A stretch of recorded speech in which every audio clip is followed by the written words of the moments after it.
So therefore, this aham is the most sacred of the mantras, because aham is that I-amness before any experience, before any split, before split into subject-object.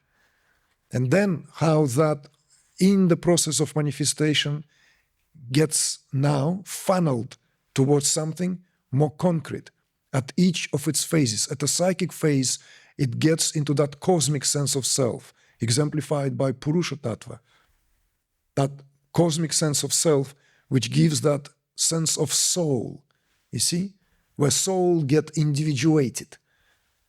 This is before identity with the body. Identity with the body and mind happens only at the level of ahamkara.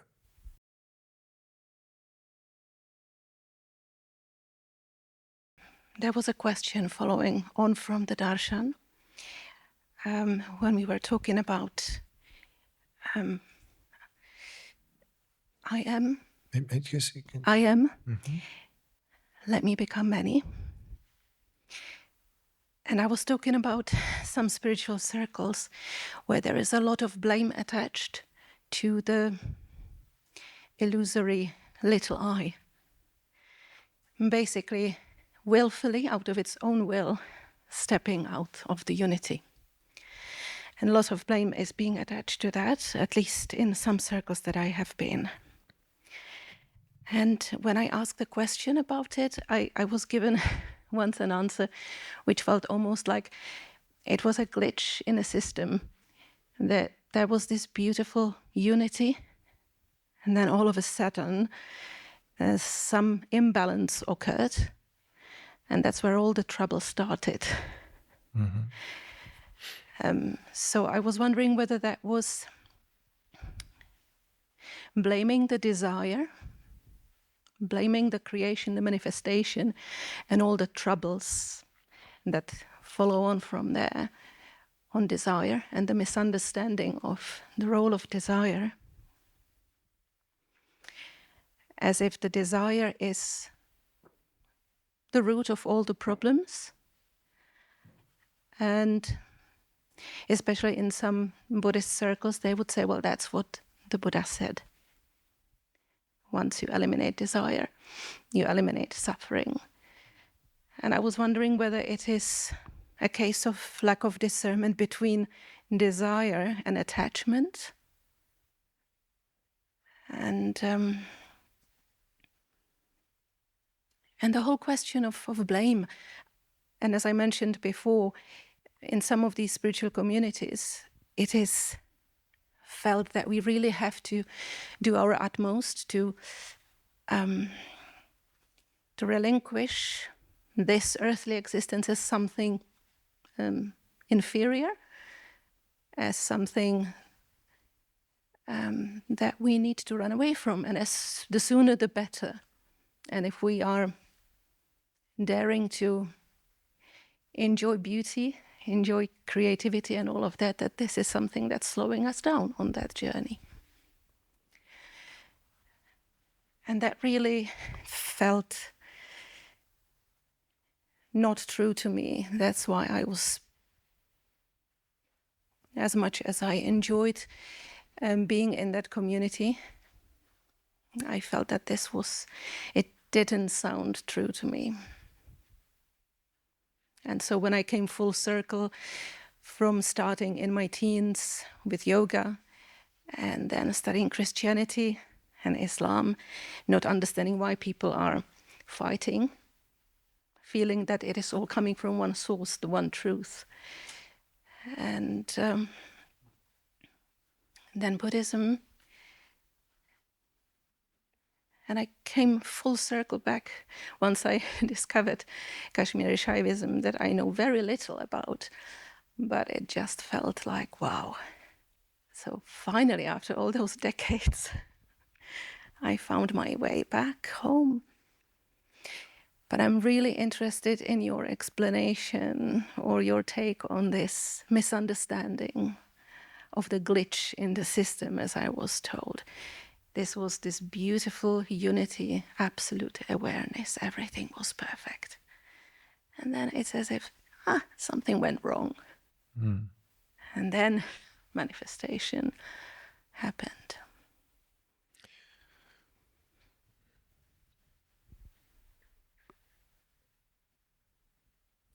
Well, I cannot tell exactly, I cannot give the assessment of that particular, let's say, doctrine that you have been exposed to, because you're simply conveying this in your own words, and then you in turn heard that from someone else, and so there could be a Chinese telephone as well, right? That element. So therefore, it's not for me to comment, right? If something, let's say, belonging to that more of a scholarly discourse, yes, there are many different schools. Even in Buddhism, there are certain schools and ways that not agreeing entirely amongst themselves, right? There's Mahayana Buddhism, there's Tibetan Tantric Buddhism, right? There is many different forms of this Zen Buddhism, right? There's Theravada Buddhism. The different types of different kinds of Buddhism. Many. Already during the time of Buddha, his followers were arguing for who is truly carrying the teachings of Buddha. It's also a known fact. Already during the time of Buddha himself. Because we also know that he abandoned some of his tenets of teaching and wiped the slate and moved on. But the communities were created and they thought, well, maybe Master is testing us, right? He does that deliberately to see how committed we are. So they carried on. And he tried again somewhere else, no, because he was always dissatisfied.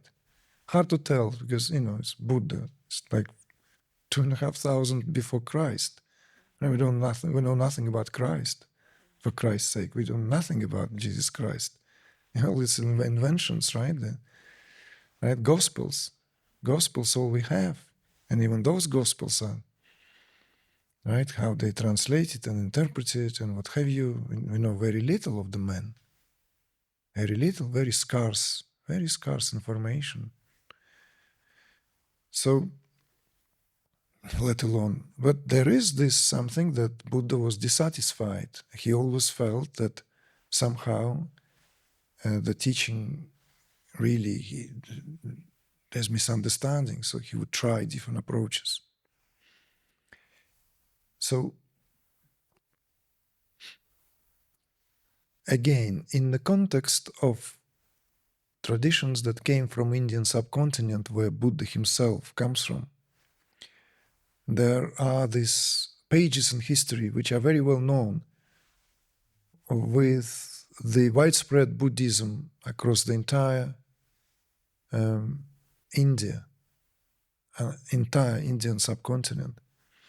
There was a specific phase of approximately 200 to 250 years when the teachings of Buddha were driven away from India by some of the greatest sages of its time.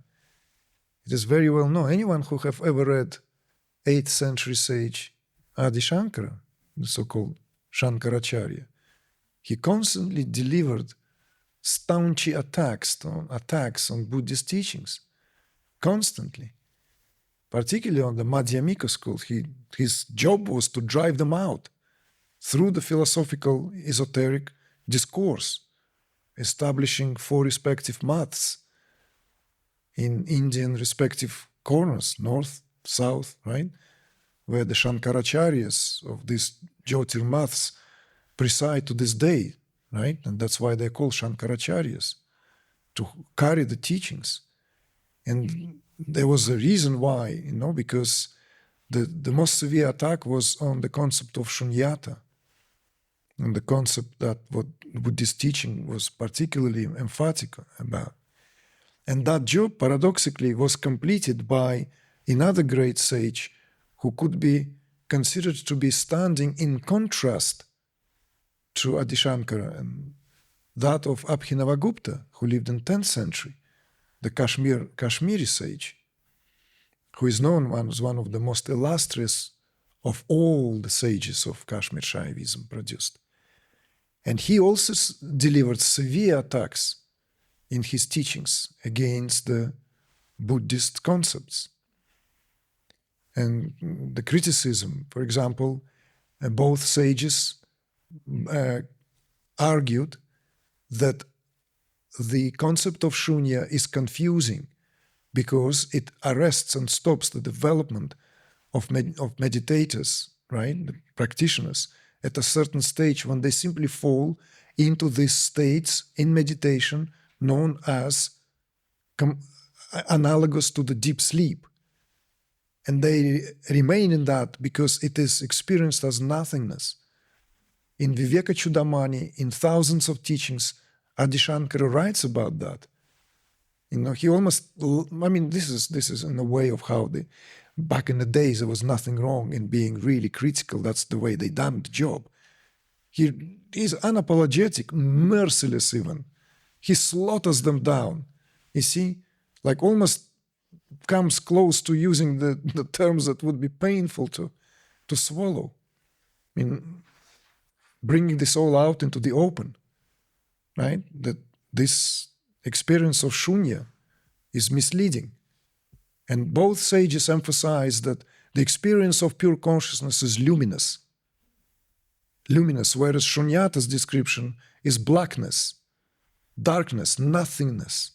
You see? So this, of course, where that the concepts of shunya or shunyata and purna or purnata comes into the spiritual discourse, just like maybe analogous to what the cause of the philosophy in the West, right? Dialectic materialism of Aristoteles gives rise to socialism one day soon. Not soon, one day, sooner or later, right? The materialism effectively alongside of idealism. The idealism of Plato, we could trace that all the way to Kant and Hegel. The materialism of dialectic materialism of Aristoteles, we have that to, Karl Feuerbach and eventually Friedrich Engels, who is not a philosopher, but he helped Marx greatly to articulate his socialist theories. So what I'm saying is to give philosophical platform beneath materialism, which will serve the ground for society which is atheistic, right? As opposed to theistic. In the same way, this, let's say, in India, of course, the conversation was in different veins, more like in terms of the dialogues and comparative, let's say, analysis of where does this reality belongs to? Is this reality an epiphenomenon and just appearance? For example, sometimes I'm puzzled. The more I hear Deepak Chopra, who has really carved out name for himself, right, as one of the, if not pioneers, but certainly who contributed a great deal to shaking the establishment of the scientific thought, for which he was greatly criticized and ridiculed and what have you. But I'm finding that now his message kind of goes more along the lines that this is nothing is happening. This is not happening. All this is a mirage, an illusion. So like he's kind of landing on this Advaita Vedantic perspective. One way or another, that's my impression. I never had the chance to sit down and discuss this with Deepak because I've met him only on the occasions when it was like some, event in the 90s, then at the Science and Non-Duality sometimes in 2007, I think it was, and more recently in Mallorca when he had his talk. And I would love to know exactly where he stands with this, because Deepak Chopra is a public figure. And I'm bringing this out because this would seem perfectly in line with this cross-civilizational dialogue that takes us here with regard to reality. So commenting on the ideas of Buddhists, there is Tantric Buddhism, right? So this would be, we'll leave it on the side. It shares a lot of territory, right? Tibetan Buddhism in particular is very, very, very close, much closer to, I would say, Indian Tantra than it is to the Buddhism as it is known, classically speaking. So the Tantric Buddhism of Tibet is in fact analogous of the Indian Tantra. It shares much more territory with Indian Tantra than with its supposedly more immediately relatable by its lineages Buddhism itself, right? The teachings of Buddha. So what do we make out of this all, right? Because the question comes from you with regard to the teachings you've been exposed to, and right, what did not quite sit with you, and so forth. And you're asking my perspective on this. So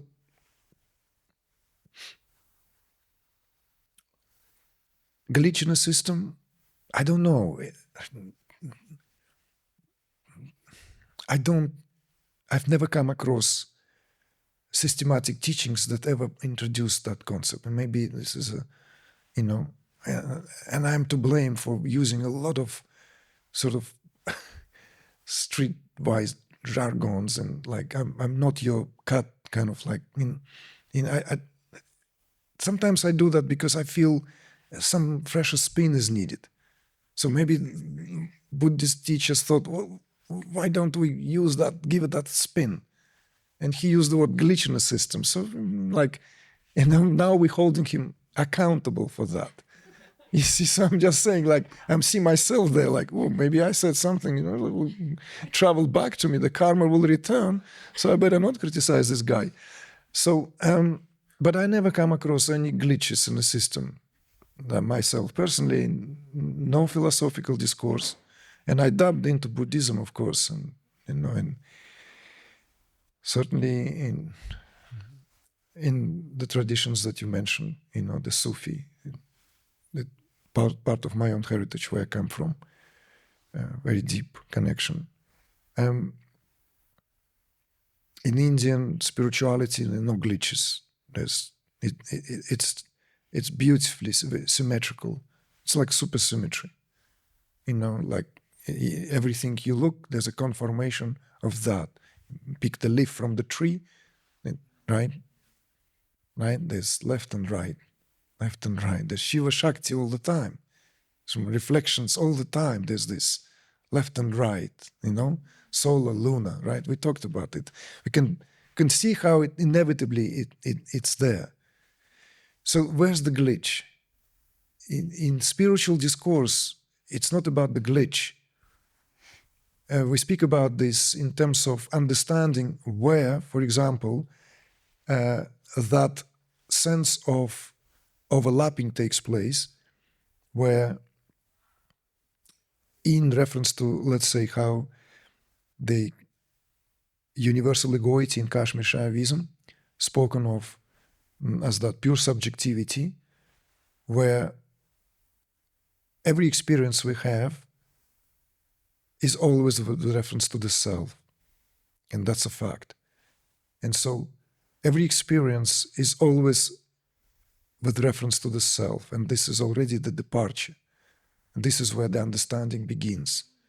So then, how is this, let's say, self, at what point it identifies with the body-mind to such degree that the very self is eclipsed? That's what's of value, but that's not a glitch. Not only that, from the point of view of systematic teachings through its doctrines, this is done by Shiva's svatantriya, the supreme freedom, in order to have this full interplay within itself. So that aspect where it in any case, in all cases, have that self-referral aspect. So it's always with reference to the self. So therefore this aham is the most sacred of the mantras, because aham is that I-amness before any experience, before any split, before split into subject-object. And then how that in the process of manifestation gets now funneled towards something more concrete at each of its phases. At the psychic phase, it gets into that cosmic sense of self, exemplified by Purusha Tattva. That cosmic sense of self which gives that sense of soul, you see, where soul get individuated. This is before identity with the body.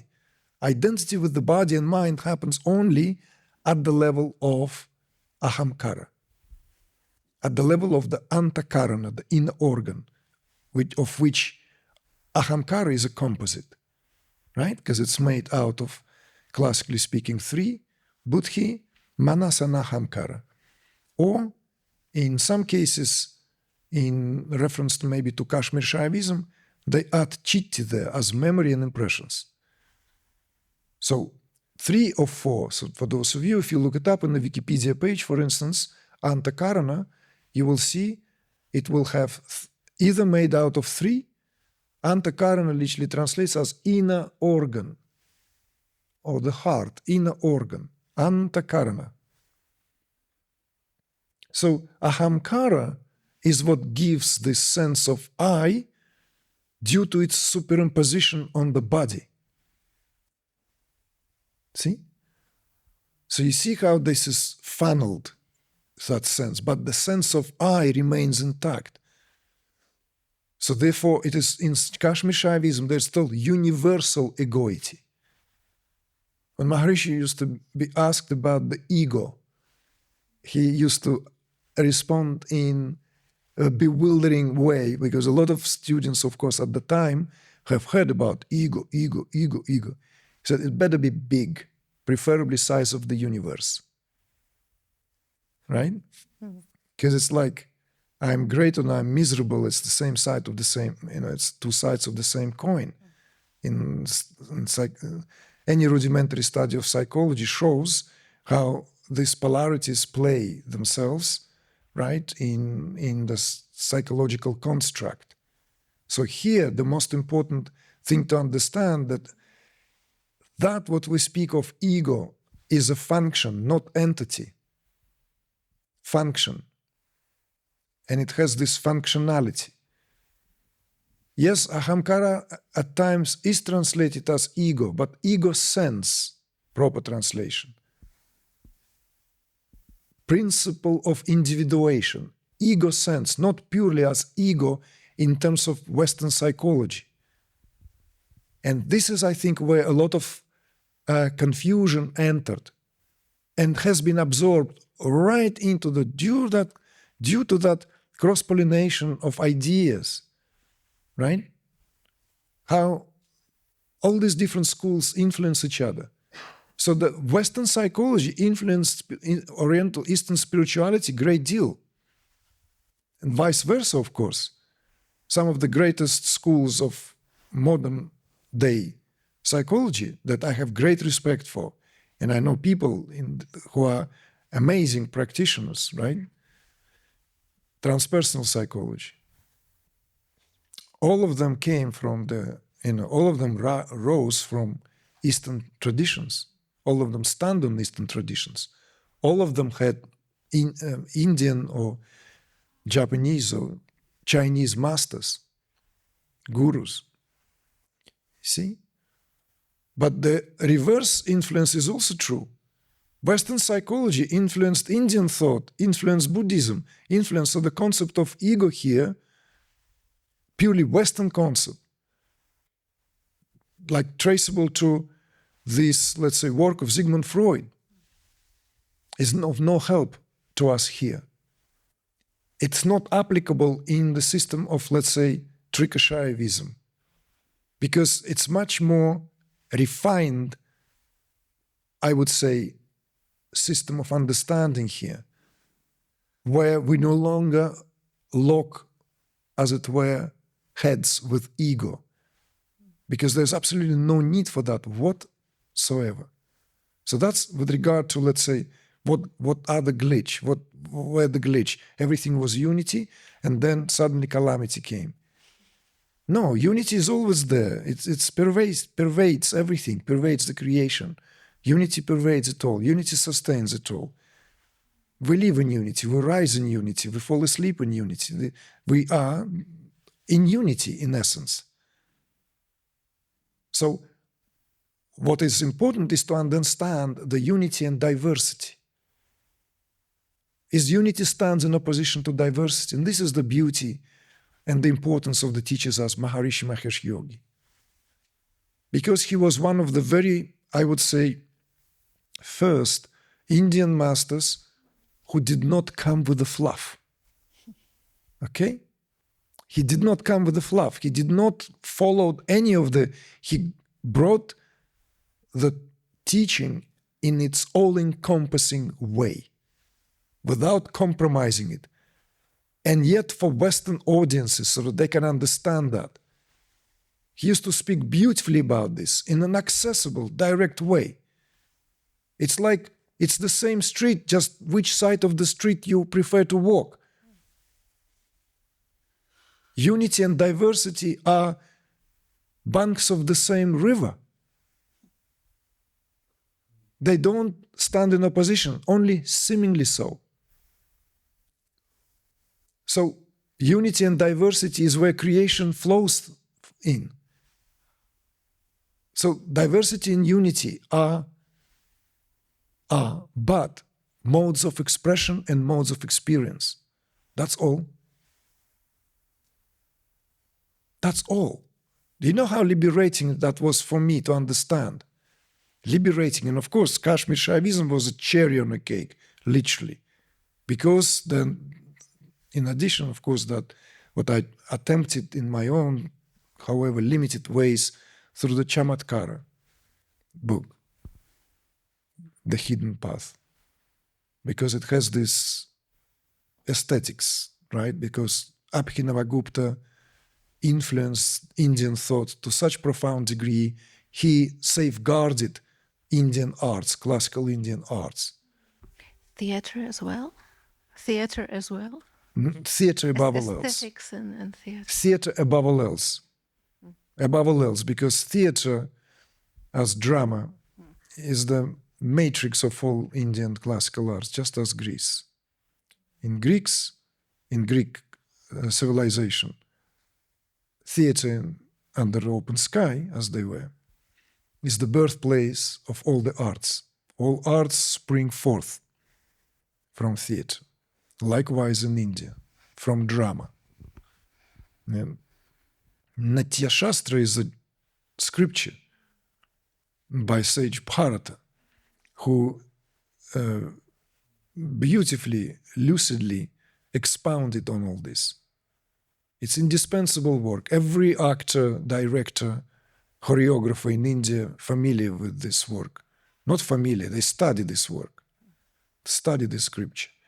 But what Abhinavagupta did, he gave spiritual dimension to that scripture through his gloss. You see? He gave his gloss on the great work, Nitya Shastra, and introduced the 9th rasa.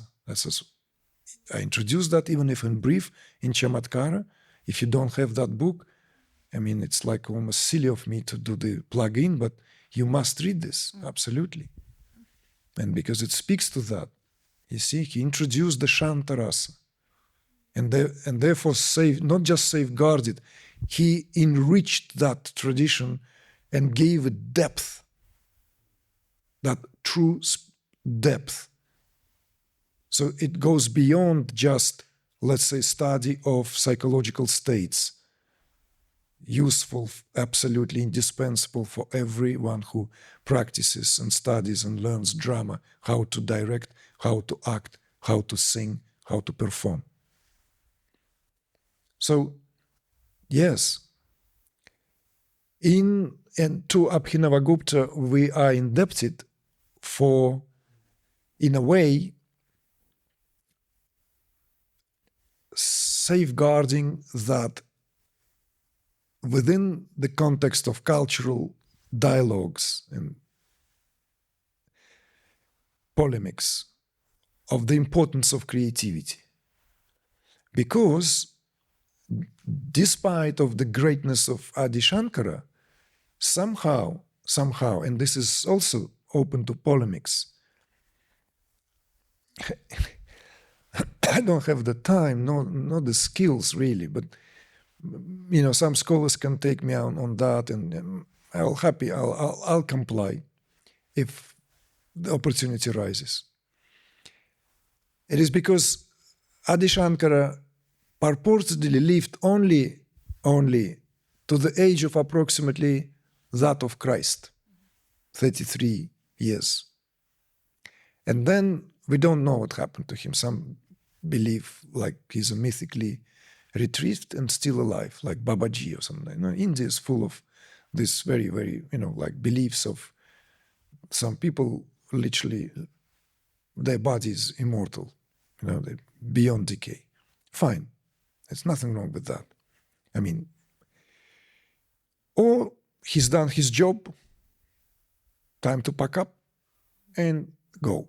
So one way or another, he's done his job and he's been writing and prolifically from very early age. But his final work is Sundarya Lahari, which is the hymn to Shakti. So I yet to have one single non-dual teacher to acknowledge that. It's a hymn to Shakti. Every non-dual teacher kicks the Mother Divine, the Kundalini, dismisses that, and Adi Shankara is the king, Adi Shankara, Adi Shankara, Adi Shankara. Or Ramana Maharshi, Ramana Maharshi, Ramana Maharshi. Well, there's a hymn to Shakti. That's what Sundarya Lahari is, waves of beauty. And that's his late work. It's his late work. This is where he pours his heart out. And his heart turns out to be that of Tantrika. So he had a day job as the one who brought us Advaita Vedanta. And for now, into the second 1,000 years, right, people are splitting hairs whether Brahman or Bast, and this what to do with this, Jagat. What to do with Jagat? We still don't know what to do with Jagat. You see?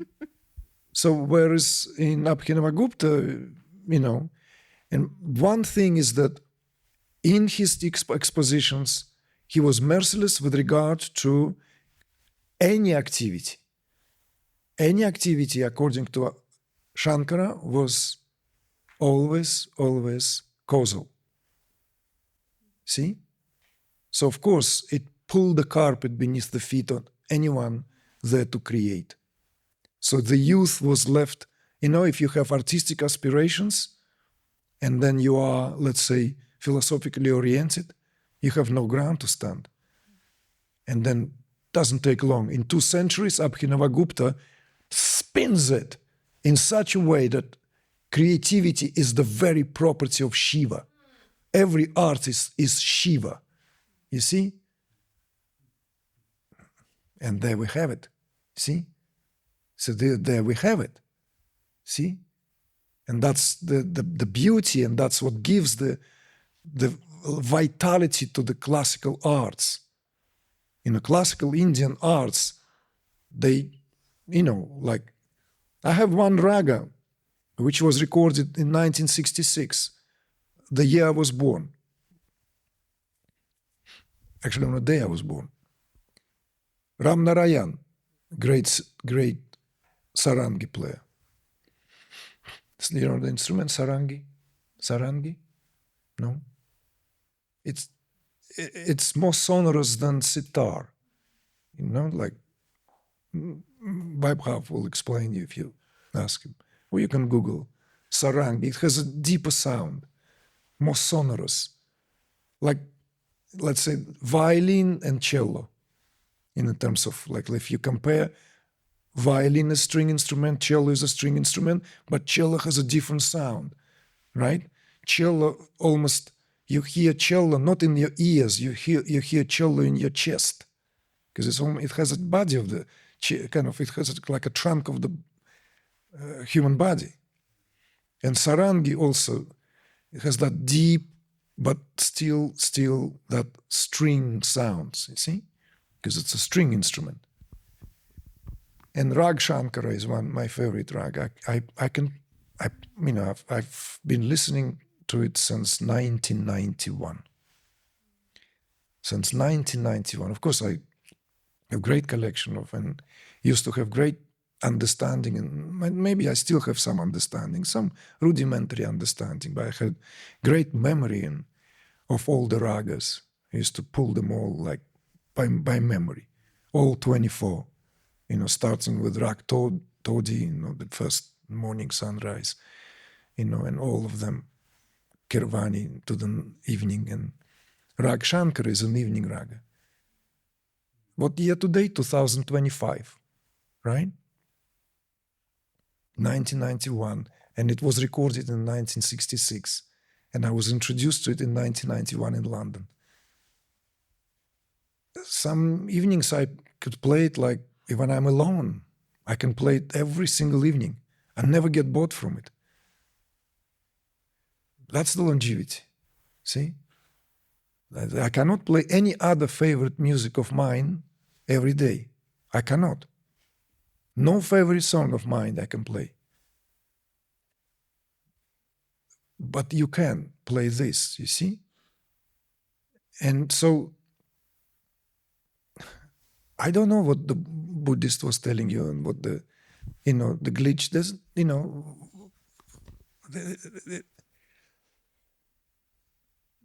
the glitch can only be if you're playing this beautiful raga and your electricity and so download it and make sure it's part of your iPhone.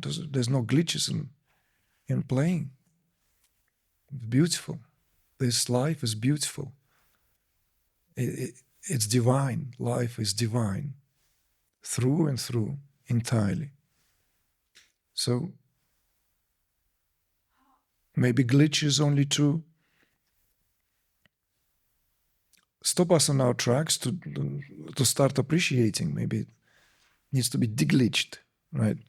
Like sometimes system has a glitch, right? There's no glitch in manifestation, but there could be glitch in understanding.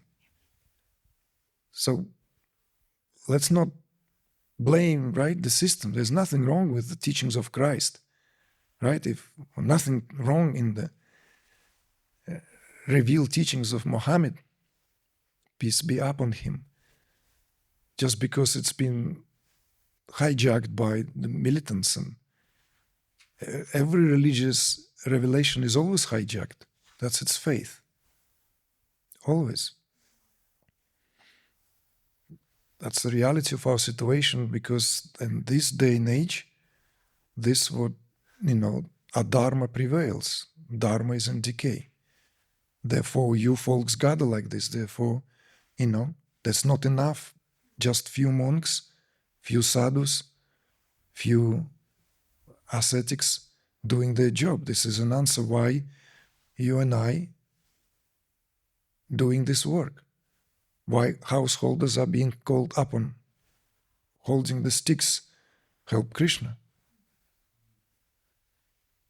to hold it. Because that's what it is.